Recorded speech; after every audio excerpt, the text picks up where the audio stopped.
morning.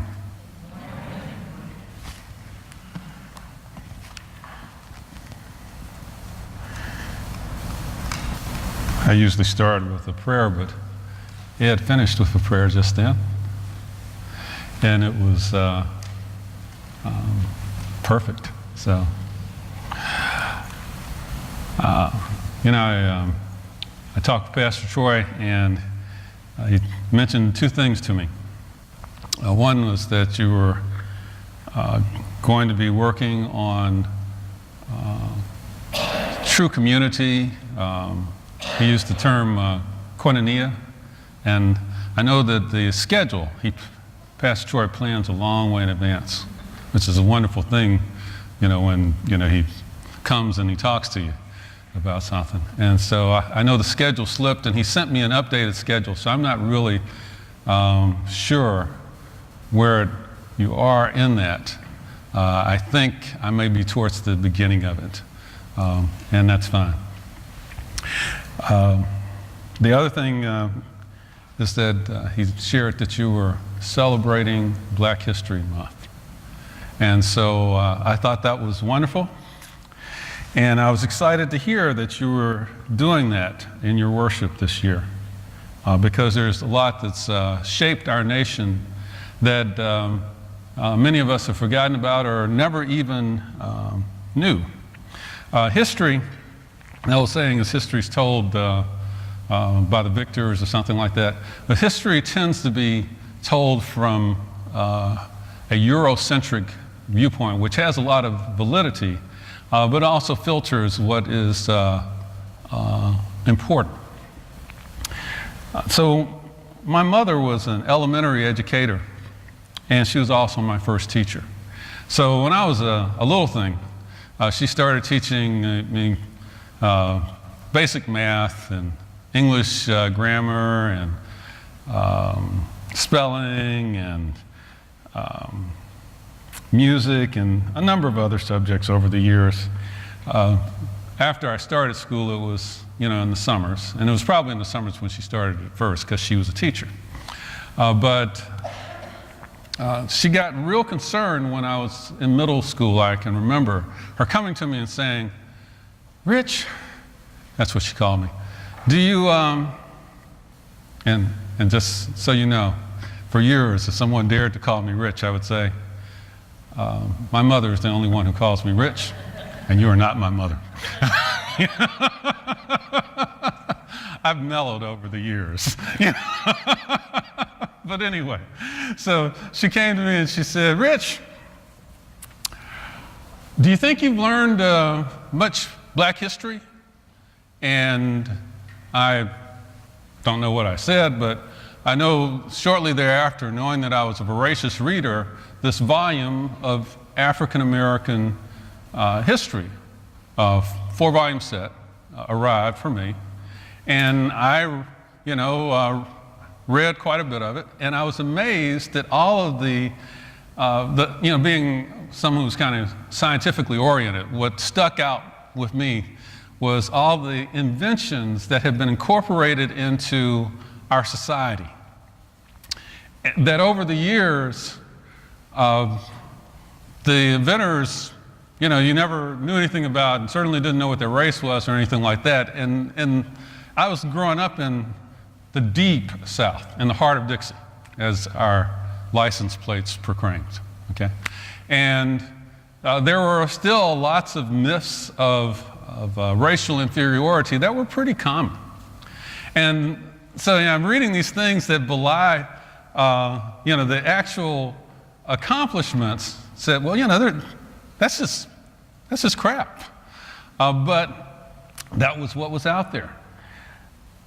It also covered, medical and political and civil rights and other things. And so I learned some Black history, and my mom's objective was met. I came to have a much greater appreciation for what my race had contributed to the nation that was mine.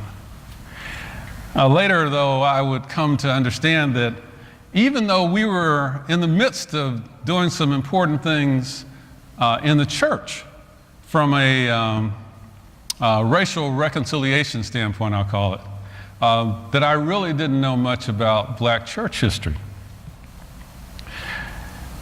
We'd moved to Mobile by then, and Dad was appointed to be co-pastor of at a church where a black congregation and a white congregation had merged. Had a beautiful edifice. The two churches that had come together were in two different conferences, one white and one black.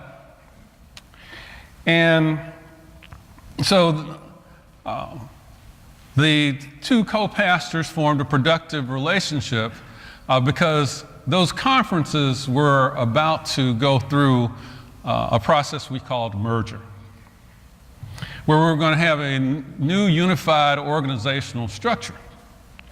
And for the 2 years until that was going to occur, we would continue to have two different pastors, or at least a pastor appointed from each conference. That did away with a segregated organizational structure that had been in place pretty much since the Civil War era in the Methodist Church. They had known this was coming for about 30 years, and they dialogued about it and to get ready for it, and it was now just about to come to fruition as we made this move. So it was a very important time. I'm going to try not to add too much, but we're a little bit ahead of where we normally would be on schedule, so I will add this. Part of the merger was that we were going to merge with the Evangelical United Brethren. And when they talked to the Methodists, and the Methodists shared with the EUBs that the black Methodists had their own congregations and churches and district superintendents and bishops, and the white Methodists had their own conferences and district superintendents and bishops, and the two didn't really do too much together. The EUBs were just like, you can't do that. It's horrible. And they were like, we will not merge with you if you don't fix that. And so it took some outside push for us to deal with that. Somebody had to come in and say, you got a little something here in your closet that you've been living with, that you've gotten used to, that really, when you bring it out, it smells pretty bad, guys. So anyway, so that's the expanded, and that, what I just shared is not hidden or anything like that. I mean, you normally hear that part when people talk about the merger. But anyway, so we were in the midst of that, and we were coming to a really key time. Similarly, it was an exciting, though sometimes scary time throughout society as barriers to equal opportunity were coming down in lots of places, starting with our schools. It'd be years later when I was at Georgia Tech that I would come to realize that a Supreme Court case that was actually a sibling of Brown versus Topeka Board of Education had just come down for Mobile County that opened up some new doors for where I could go to school. So I actually lived right next door to a black high school. And my sister had graduated salutatorian there. And she also told me, Richard, you really need to not go to that school, okay?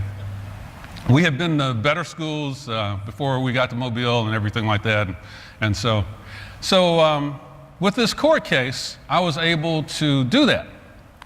And amazingly, when I arrived at my new school, I found two of my best friends from our recently integrated church camp were there. Our friendships over the next few years grew and deepened, and academically, the new school offered honors and AP classes that no predominantly black schools in the state of Alabama offered. A lot of white schools didn't offer them either. And so I was able to become better prepared there than I ever could have. And when I showed up at Georgia Tech, I was better prepared than a lot of my classmates, both white and black, but certainly most of the black ones. Importantly, I also gained lifelong friends from a different culture, and we spent a lot of time together. One of them I served on the Conference Council of Youth Ministry with, Blake. And so he was both a friend and a cross-cultural ministry partner, which is an experience that was extremely unusual in the 70s for youth, certainly youth in Alabama. Another, Angela Love, you prayed for here last year when she was battling breast cancer. And she's back to full-time teaching at Auburn University and just sent me a text a couple of days telling me that, you know, all is well. And so I thank you again for your prayers. Okay?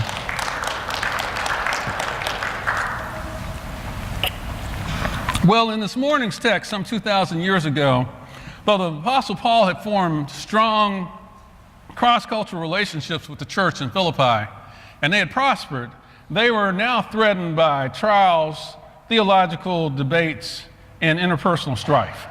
And when Paul wrote this letter, he was a long way away from them. This is a very busy map. Paul was a very busy man, okay?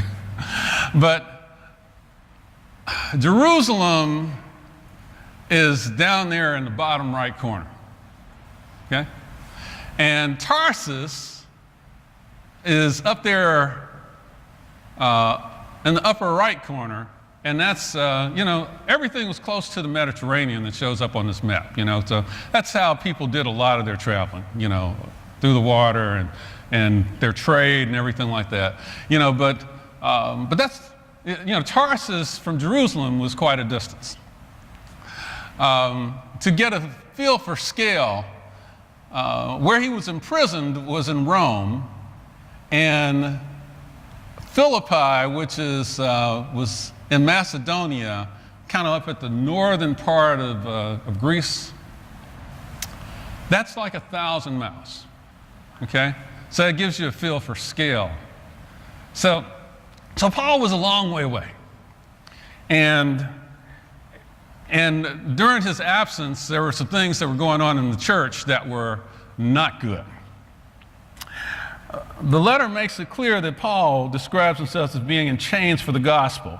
And we believe that this probably was around 60 Common Era. The church was about 11 years old then. It was the first church that Paul actually established in Europe. It wasn't the first church he established, it was the first one he established in Europe. You know, remember that text in Acts where it says, come to Macedonia. He had that dream, that vision. You know, he wanted to go one way, God sent him another way.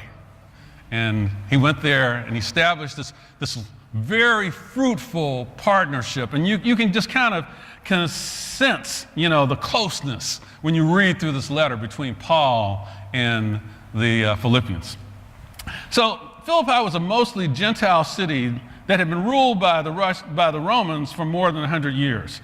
It was at a major crossroads, which was situated on this major road that went into Asia.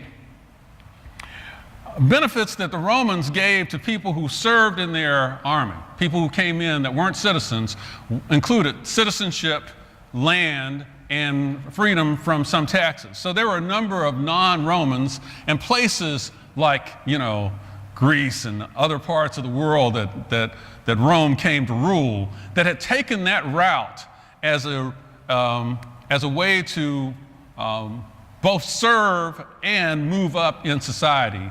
And by now, there were many people that lived there whose ancestors had taken that route into Roman society.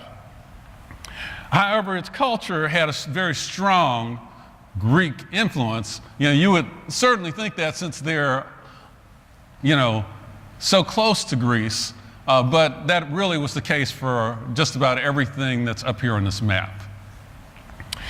In this prosperous Gentile land of Macedonia, Paul, a Tarsus Jew, had established a very close relationship with the Philippians. Thank you. The church had prospered, and you've undoubtedly over the years heard how the Philippians were the church that really contributed and supported Paul, and he was willing to accept gifts from them because there was such a deep bond of trust that he wouldn't accept from other people. Okay, so they stood by him through thick and thin, but you can imagine that now that he's in jail and you've got this strong allegiance to Rome, all these, more or less military families and stuff, and they owe their prosperity to Rome, that, that's going to be a little bit of a test on the bond. The bond held true, but it was a test on the bond. Additionally, while Paul was, away, the Judaizers had come to preach a more religious approach to worshiping Christ. This was a theological disagreement about faith versus works. They believed in circumcision.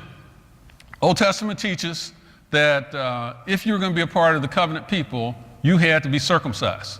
So these were Jewish Christians who were all circumcised, and they believed that you had to have that external mark to be a part of the covenant. And so, they weren't trying to be bad or anything. They were just sharing what they believed, and it was very different and was causing some issues within the church. Because Paul had preached that sinners are not saved by works, but by faith in God's gracious act in Jesus Christ. Additionally, there was interpersonal strife in the church due to a disagreement between Euodia and Syntyche mentioned in Philippians 4. It's kind of sad that all these years later, 2,000 years, that all we know about these women is that their bickering had reached 1,000 miles to Paul while he was in prison, possibly facing death. You can't really tell too much if you read through the letter, but it's pretty clear from the context that they were well-known Christian church leaders, and that their ego-centered battle exemplified some selfishness and conceit and self-importance. It's kind of harsh, but what can you say? We all, some people describe selfishness as being the original sin. That's another topic for another day. And we all tend to view our opinion pretty high. Well, maybe everybody doesn't. I know that I often have been guilty of that, okay? So I'll put that on myself, and viewing our own needs as being more important than others. Again, that actually is kind of a gender thing. What do I mean by that? Yeah, it doesn't mean, clearly women are not free from that, okay? But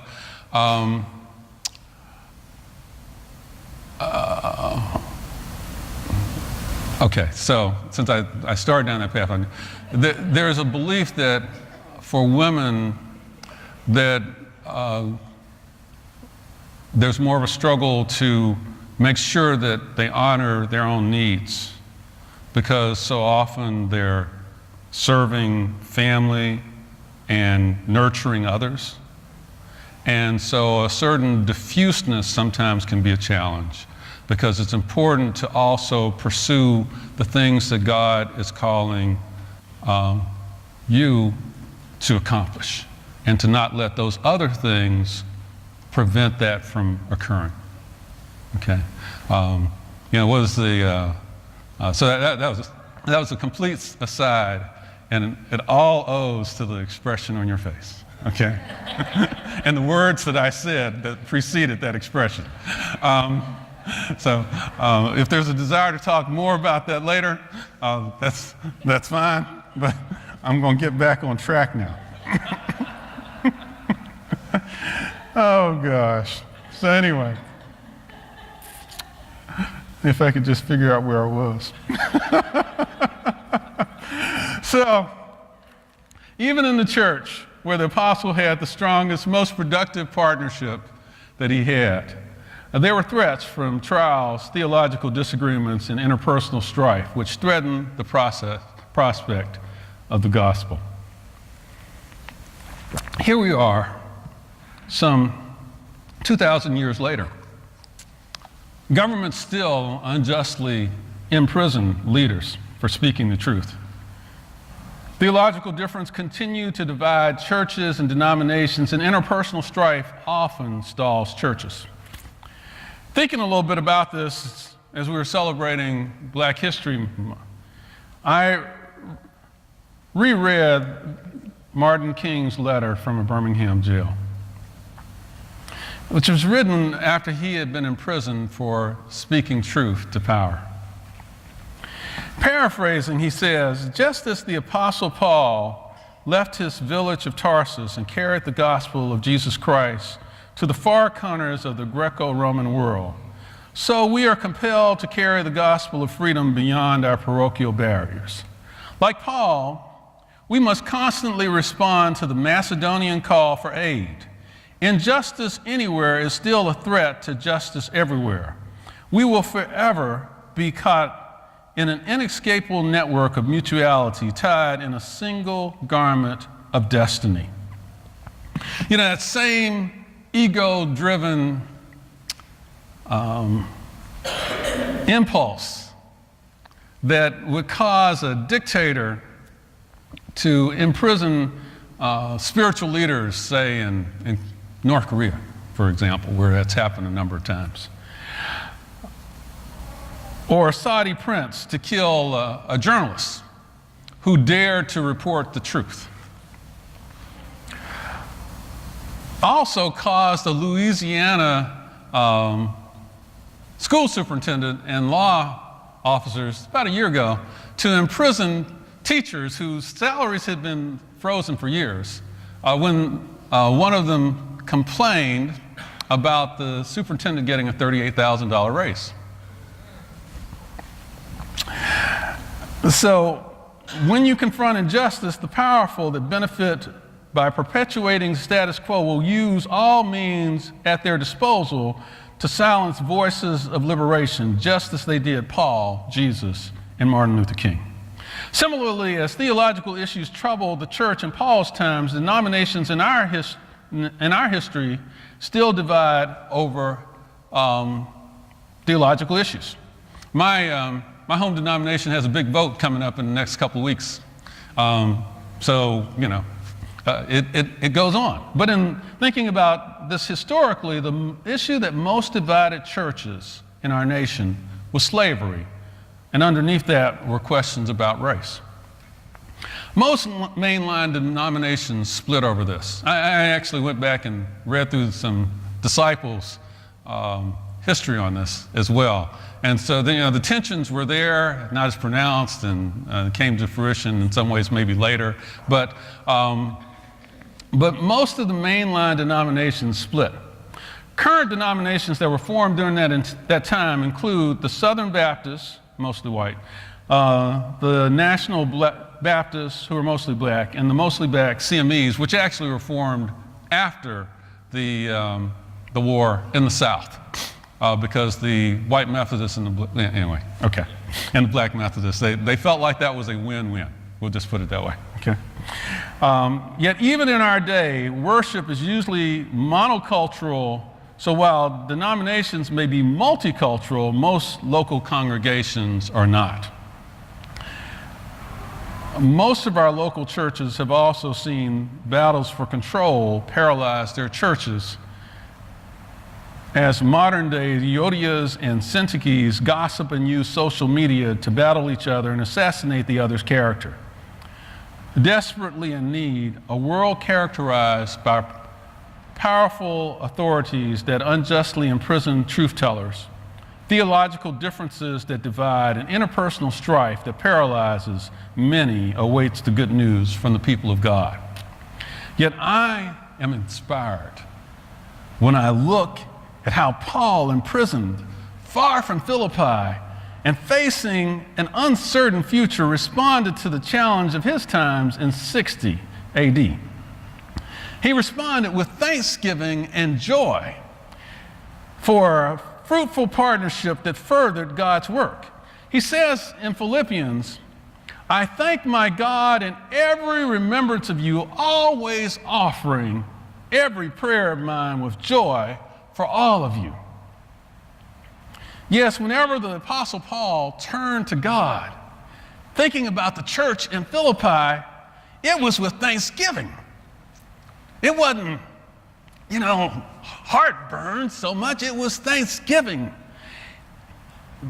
It was because, he believed that thing that he put at the end of Philippians. In everything by prayer and supplication with thanksgiving, let your requests be made known to God. Paul continues by saying he's also offering every prayer of his for joy for all of the Philippians. Now, I love that. The man is in prison, perhaps in chains, and he's joyful, It's like, what's going on in my life where I can't be joyful? Yeah. So it would have been natural for Paul, imprisoned for his work of spreading the faith in Jesus Christ, to be discouraged, to be downhearted. But instead, he thought of things that filled him with gratitude and joy, It's hard for me to just talk about that and not get excited, The Philippians, in the way they embraced the good news and advanced God's work in the world, brought joy to Paul's heart. Paul had gone to a place where nobody else would go. He had invested himself in starting this ministry. He worked with the apostles in Jerusalem to decide exactly what the content of it was going to be. And he planted these seeds in this strategic location where lots of people were going to be passing through. Going to Asia, coming from Asia, going to Europe, going to the sea, going north into the inland. And he had worked to get this started. And now, as he was going through trials, you can't test things when things are good.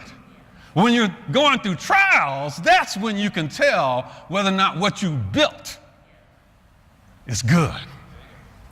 And so that filled him with joy as he saw these believers seizing opportunities to carry on growth.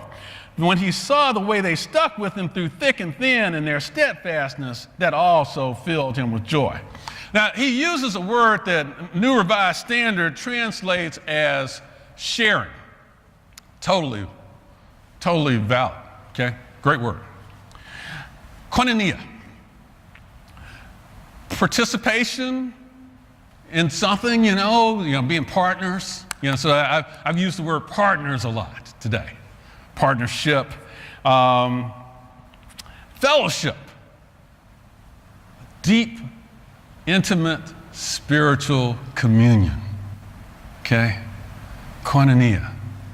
And sharing, in some ways, I'm sure Pastor Troy is going to do a great job of talking in more detail about this over the weeks, It's a powerful term. And the apostle makes it clear that the partnership has been fruitful in advancing the good news regarding salvation from the first day that they had heard it. They had embraced it right away until the day that he was writing this letter. The Lord rarely sends people out to spread the gospel by themselves. He sent Peter with James.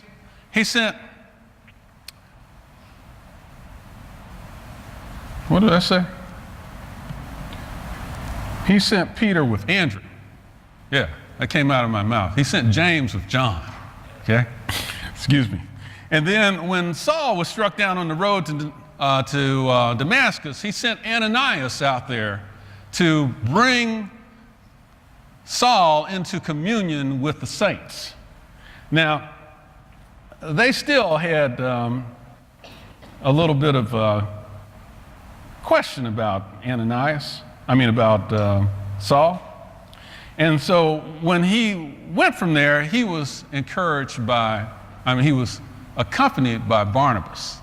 And Barnabas is described in the scriptures as the son of encouragement. He was the perfect person for someone who was filled with fire for Jesus, going off into challenging tasks that other people just had tons of doubts about. Okay? The son of encouragement. Now, Paul, as he later came to be known, would do great things, but without the encouragement of Barnabas, we don't know what Saul, whether or not, have we ever seen somebody who was fired up for the Lord, had been living a sinful life, came in among the saints and they just poured water right on them? Ever seen that? I've seen it a few times. I haven't seen it here, okay? I don't know if it's ever happened, okay? I haven't heard any stories, but I've seen it a number of places. And so, happens all the time. Well, encourage is an interesting word. I put the prefix second. So the major part of the word is courage, okay? Mental or moral strength to venture, persevere, withstand danger, fear, or difficulty, okay? So like going out into unchurched places, through hostile lands that you're traveling, on roads that are filled with robbers and thieves, to then show up at a place where other people of religion will persecute you because they don't want you to succeed, and to have people that are inside of the movement that you're working to advance doubting your theology, the realness of your conversion. Okay, he's the one that was doing. He was responsible for all those saints being killed down there. And so. He needed courage. In, the prefix, means to put into. Okay? So encourage, literally, usually I used to think of encourage as, I get around this person, they make me a little happier. They're an encouraging spirit. But literally what it's saying is that we put courage into someone. It's like you fill that person up with courage. It's like you got a tough day ahead of you, and after we're together, you go out and you're going to be ready to conquer the things that are in front of you, okay? That's what it means to encourage someone. I noticed that, I don't know if you guys normally have this as your verse, but Hebrews 10:25 says, but it was at the beginning of the service. It was on one of the slides. Hebrews 24-26, I think, was what was on the slide. And in the center of that, it says, let us not neglect our meeting together, but encourage one another. So when we come together as Christians, when we leave this place, after having been with our brothers and sisters, we should be feeling good and ready to go out and do the work of God. Okay? Yeah. Yeah. And it doesn't all come, just to hammer on this just one little bit more, it doesn't all come from the good singing and the good preaching and the communion, which are all key. But a key part of it is that we encourage one another. Yeah. I love it. So Barnabas was the perfect partner because he would encourage Saul as he was being transformed into the Apostle Paul, who would do great things for God. Here we are.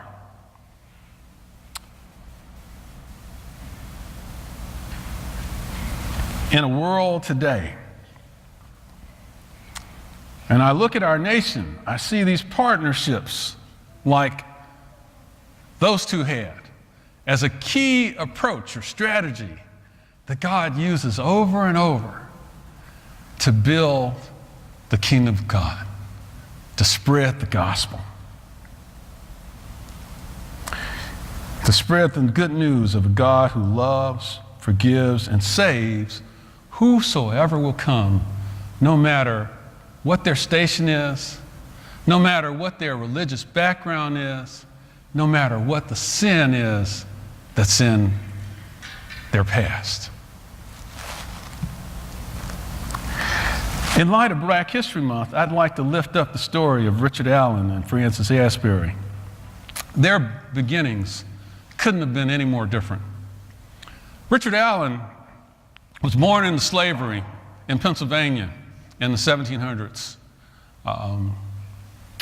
And Francis Asbury was born an Englishman who later was sent to America to extend the church, the gospel of social holiness to the unchurched in America. Allen converted to Christianity after hearing a traveling evangelist preach the gospel. And I don't know what was in his past. He said, they said that, he cried and he felt ultimately like his chains were broken. Okay? And then he went back and convinced his slave owner to allow traveling evangelists to come and preach on the farm. One of those evangelists that subsequently came was Asbury. So Allen